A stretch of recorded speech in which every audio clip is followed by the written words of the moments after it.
You ask Tiger to solve. This deals with linear equations with one unknown. The final result is u equals 7. Let's solve it step by step. Swap sides. Group all constants on the right side of the equation. Add 17 to both sides. Simplify the arithmetic.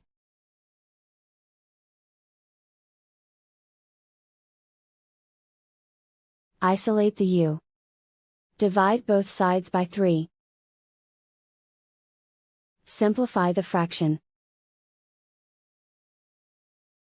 Find the greatest common factor of the numerator and denominator. Factor out and cancel the greatest common factor. And so the final result is u equals 7.